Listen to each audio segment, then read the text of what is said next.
அங்க யாரையும் கிண்டல் செய்யல. 32 துறைகளில் வசூல் வேட்டை. மொத்த அமைச்சரை கூட ஊழல் கொண்டு போய் சேர்த்தாங்க. உதயநிதி சபரீசன் கூட்டு சதி. 32 டிபார்ட்மெண்ட்ல 16 டிபார்ட்மெண்ட் திரு சபரீசன் அவர்களுக்கு ஆதாரத்தை வெளியிட்ட ஆதவ்.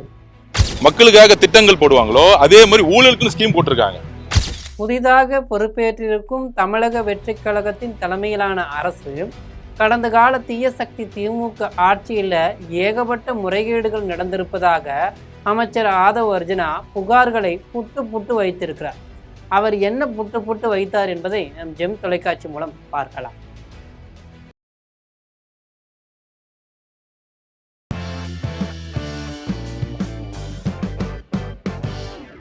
பொதுப்பணித்துறை மற்றும் விளையாட்டு மேம்பாட்டுத்துறை அமைச்சர் லாட்ரி ஆதவ் அர்ஜுனா செய்தியாளர்களுக்கு பேட்டி அளித்தார். அப்போது கொள்ளைனா கொள்ள பகல் கொள்ளையா இருக்கும் போல திமுக ஆட்சியில குடும்பமே ஊழல் செய்ததாக நேரடியாக சொல்லாமல் மறைமுகமாக திமுக குடும்ப உறுப்பினர்களை தாக்கியிருக்கிறார். யார் அந்த குடும்ப உறுப்பினர்கள் என்பதை தற்போது பார்த்தரலாம். மக்களுக்காக திட்டங்கள் போடுவாங்களோ அதே மாதிரி ஊழலுக்கு ஸ்கீம் போட்டிருக்காங்க. இந்த டிபார்ட்மெண்ட்டுக்கு 9%, இன்னொரு டிபார்ட்மெண்ட்டுக்கு 14%. அது ஃபேமிலி, முதல்வர் ஃபேமிலி முடிஞ்சா மினிஸ்டர் ஃபேமிலி, மினிஸ்டர் பிஏக்கள். இந்த புரோக்கர் சிஸ்டத்தை சட்டசபையில் நீங்க வாங்க, இங்க செக்ரட்டரியேட் வாங்க, எல்லாத்தையும் ஒழிச்சிருக்காரு. கடந்த திமுக ஆட்சியில 32 துறைகள் பாதியாக பிரிக்கப்பட்டு வசூல் வேட்டை நடந்திருக்கிறது என்றும் அந்த பணம் அரசியல் கத்துக்குட்டி உதயநிதி ஸ்டாலின் மற்றும் திமுக தலைவர் முன்னாள் முதல்வர் ஸ்டாலினின் மருமகன் சபரீசனுக்கு கொடுக்கப்பட்டிருக்கிறது எனவும் குற்றச்சாட்டுகளை அடுக்கி வச்சிருக்காரு. தன்னுடைய மனசாட்சிக்கு தெரியும். 32 டிபார்ட்மெண்ட்ல 16 டிபார்ட்மெண்ட் திரு சபரீசன் அவர்களுக்கு மாப்பிளைக்கு, 16 டிபார்ட்மெண்ட் திரு உதயநிதி அவர்களுக்கு பிரிச்சுட்டு கலெக்ஷன் பண்ணி மொத்த அமைச்சரை கூட ஊழல் கொண்டு போய் சேர்த்தாங்க. இதை இன்னைக்கு வெளியே வர மக்கள் புரிஞ்சுக்கிட்டு இருக்காங்க. தொடர்ந்து பேசிய அவர், முந்தைய திமுக ஆட்சியில சட்டமன்றத்துக்குள்ள எதிர்கட்சிகள் பேசுவதை வெளியில் கொண்டு வந்து ஒளிபரப்ப மாட்டார்கள். லைவ் சட்டமன்றம் வெளியிலன்னு இதுவரைக்கும் கேள்வி கேட்டிருக்காங்களா? இதே திரு உதயநிதி அவர்களை பார்த்து, திரு மு க ஸ்டாலின் அவர்களை பார்த்து. ஏன்னா அவங்களுக்கு ஜனநாயகத்து மேல நம்பிக்கை இல்லை. நாங்கள் எங்களுடைய முதலமைச்சர் நேரலையை ஒளிபரப்புங்கன்னு சொன்னாலே அவர் தன் மீதும் தன்னுடைய அரசின் மீதும் எவ்வளவு பெரிய நம்பிக்கை வச்சிருக்கிறார். மக்கள் அவர் மீது எவ்வளவு பெரிய நம்பிக்கை வச்சிருக்காரு. அதுக்கு ஒரு தைரியம் வேணும். இது வரைக்கும் எந்த முதலமைச்சருக்கும் தைரியம் கிடையாது. ஆளும் கட்சி சார்பில் முதலமைச்சர் பேசுவதை மட்டுமே கட் செய்து ஒளிபரப்புவார்கள். ஆனால் நாங்கள் அப்படி கிடையாது. எதிர்கட்சிகள் என்ன பேசுகிறார்கள் என்பதையும் வெளிக்கொண்டு வர முயற்சிக்கிறோம்.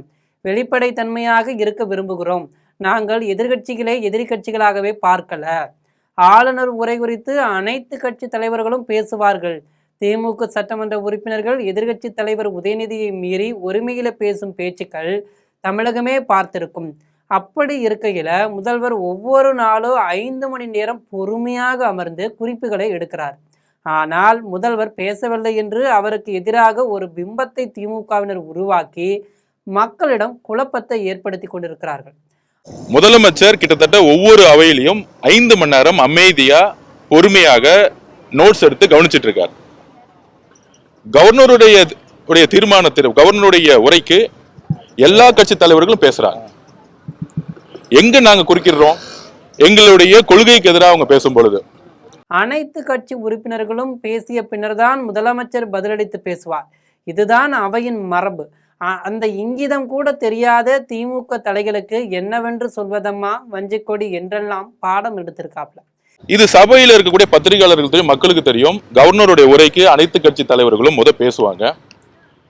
விப்புன்னு சொல்லக்கூடிய கொறடா திராவிட முன்னேற்ற கழகத்துடைய விப்பு யாருக்கு பர்மிஷன் கொடுக்குறாரோ அவங்க பேசுறாங்க எந்திரிச்சு. அனைத்து கட்சிகளுக்கு விப்புங்கள் சொல்றக்கூடியவங்க பேசுறாங்க. அதிமுக விப்பு என்ன சொல்றாங்களோ அவங்க பேச முடியும். எல்லாரும் எந்திரிச்சு பேச முடியாது. அதை முடிஞ்சு எதிர்கட்சி தலைவர் தன்னுடைய உரையை நிகழ்த்துவாரு. அது முடிந்து எல்லாருக்கும் பதில் முதலமைச்சர் கொடுப்பார். இதுதான் என்னுடைய மரபு. இதுல ஏதாச்சும் மரபு தமிழக வெற்றி கழகமோ முதலமைச்சரோ மீறி இருக்காரா? இதுவரை எந்த முதல்வருக்கும் இல்லாத நெஞ்சுரம் முதல்வர் விஜய்க்கு இருக்கிறது. கட்சி நிதி அரசு வெளிப்படை தன்மையுடன் செயல்பட வேண்டும் என்று நினைத்து சட்டசபையில நிகழ்வுகளை நேரலை செய்து வருகிறார் முதலமைச்சர் விஜய். அப்படி இருக்கையில கடந்த 4 நாட்களாக சட்டசபையில நடந்த நிகழ்வுகளை விசிக தலைவர் திருமாவளவன் பார்க்க வேண்டும் என்று விசிகாவிலிருந்து விலகிய லாட்ரி ஆதவ் அர்ஜுனா திருமாவளவனுக்கு கருத்து சொல்லியிருக்காப்ல.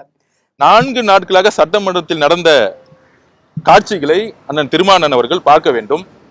முதலமைச்சரை குறித்து அவதூறான சொற்கள் என்ன பேசினாருன்னு பார்க்கணும். அப்போ முதலமைச்சர் அவர்கள் அதுக்கு ரியாக்ட் பண்றாரு. என்ன பேசுங்கிறீங்க, நான் பேசும்போது என்ன நடந்துச்சு? கொளத்தூர் என்று சட்டசபையில் சொல்லக்கூடாதா? முதல்வர் கட்சி நிதி என்றுதான் சொன்னார். அனைத்து கட்சிகளும் இருக்கையில் திமுக மட்டும் ஏன் எழுந்தார்கள்? அவர்களுக்கு தெரியும் அனைத்து துறைகளிலும் கட்சி நிதி இருக்கிறது, துறை ரீதியாக ஊழலுக்கு திட்டம் தீட்டி இருந்தார்கள் என்று திட்டவட்டமா சொல்லியிருக்காப்ல. பதில் சொல்லும் போது அமைதியா போயிட்டு இருந்துச்சு. பார்ட்டி ஃபண்டுன்னு மட்டும்தான் சொன்னார். திமுக பார்ட்டி ஃபண்டுன்னு சொன்னாரா? அங்க அதிமுகவும் இருக்கிறாங்க, மற்ற கட்சிகளும் இருக்கிறாங்க. பார்ட்டி ஃபண்டுன்னு சொன்னோன்னே ஏன் திமுக இருந்துச்சாங்க? ஏன்னா அவங்களுக்கு தெரியும் பார்ட்டி ஃபண்டு போன ஆட்சியில எல்லா டிபார்ட்மெண்ட்லயும். மேலும் திமுக ஆட்சியில பள்ளி கல்வித்துறையில் தனியார் பள்ளி குடும்பத்தை புதுப்பிக்க ஒவ்வொரு பள்ளியிடமிருந்து ரூபாய் 25 லட்சம் நிதி வாங்கி இருக்கிறாங்க. இது எங்களுக்கு ஓட்டு போட்ட பொதுமக்களுக்கும் தெரியும். இது உண்மையானதால் தான் திமுகவினர் சட்டமன்றத்தில் இருந்து வெளிநடப்பு செய்தார்கள். அப்படி பொய்யெனில் சட்டமன்றத்தில் பதிலுரை பகிரங்கமாக அளிக்க வேண்டியதானே என்று காட்டமாக கர்ஜித்திருக்காப்ல. ஸ்கூல் எஜுகேஷன் டிபார்ட்மெண்ட்ல ஒரு அப்ளை பண்ண ஆன்லைன்ல பண்ண உடனே கிடைக்குது. நேத்து மின்துறையில எங்களுடைய மாண்புமிகு முதலமைச்சர் வந்து 400 பேருக்கு அப்பாயின்மெண்ட் பண்ணார். 400 பேருக்கு 25 லட்சம் ரூபாய் முன்னாடி குறைஞ்சபட்சம் வாங்குவாங்க. அப்ப 400 பேருக்கு 25 லட்சம் எத்தனை கோடி ரூபாய் வசூல் பண்ணியிருக்கலாம் ஒரு அமைச்சர் நினைச்சிருந்தா? ஆனா அங்க இருக்கக்கூடிய எளிய மக்கள், இளைஞர்களுக்கு நேர்மையான முறையில முதலமைச்சர் கையாலேயே இன்னைக்கு வந்து வேலை வாய்ப்பு கொடுக்கிறார். முதலமைச்சர் விஜயின் பேச்சுக்கு பிறகு வேறு யாரும் பேச முடியாது. ஆனால் சபாநாயகர் எதிர்க்கட்சி தலைவர் பேசுவதற்கு அவகாசம் தருகிறேன் என்று பெருந்தன்மையோடு சொல்லியிருக்கார். கட்சி நிதி, குடும்ப நிதி என்று சொன்னாலே தீய சக்தி திமுக என்று அனைவருக்கும் தெரியும். இதை பேசுவதற்கு உதயநிதிக்கு நேர்மையும் துணிச்சலும் கிடையாது.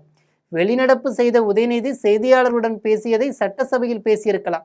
32 துறைகள் உதயநிதிக்கு தெரியும். 32 துறைகள்ல தலா 16 துறைகள் என பிரித்து உதயநிதிக்கும் மாப்பிள்ளை சபரிசனுக்கும் அமைச்சர்களும் வசூலித்து கொண்டு போய் கொடுத்தார்கள் என்று சாட்சி கையில் வைத்திருப்பது போல் ஊடகத்திடம் காட்சி கொடுத்திருக்கிறார் லாட்டரி அமைச்சர் ஆதவ் அர்ஜுனா. ஒரு கல் ஒரு கண்ணாடியில் வாழ்க்கை ஆரம்பித்த திரு உதயநிதி அவர்கள் ஏதோ இந்திய எதிர்ப்பு போராட்டத்துல தியாகம் பண்ண மாதிரி அந்த கல்லை எடுத்தாரு, இந்த கல்லை எடுத்தாரு, பேசிய வார்த்தைகள் எல்லாம் பாருங்க. நீ சட்டசபை அப்படி ஏதாவது நடந்துட்டு இருக்கா? முதலமைச்சரை பத்தி இப்போ ஏதாச்சும் புகழ்ந்து 10 நிமிஷம் பேசிட்டு இருக்கோமா? ஸ்ட்ரெயிட்டா சப்ஜெக்ட் போயிட்டு இருக்கோம். மக்களோட பிரச்சனையை பத்தி பேசிட்டு இருக்கோம். எப்படி சட்டசபையை 5 வருஷம் நடத்தினாங்க, இந்த 4 நாட்கள் எப்படி நடந்துச்சுன்னு பாருங்க. ஜனநாயகப்படி, நேர்மையாக, மரபுப்படி பக்காவா நடந்துச்சு. தமிழகத்துல ஆட்சி மாறினாலும் காட்சி மாறவில்லை. இதற்கு மாற்றாக ஊடக காட்சிக்கு அமைச்சர் ஆதவ் அர்ஜுனா சொன்ன கருத்துக்கு உங்கள் கருத்துக்களை கமெண்ட்ல பதிவு செய்யவும். இது போன்ற அரசியல் செய்திகளை உடனுக்குடன் தெரிந்து கொள்ள ஜெம் தொலைக்காட்சியுடன் எப்போதும் இணைப்பில் இருங்கள். நன்றி, வணக்கம்.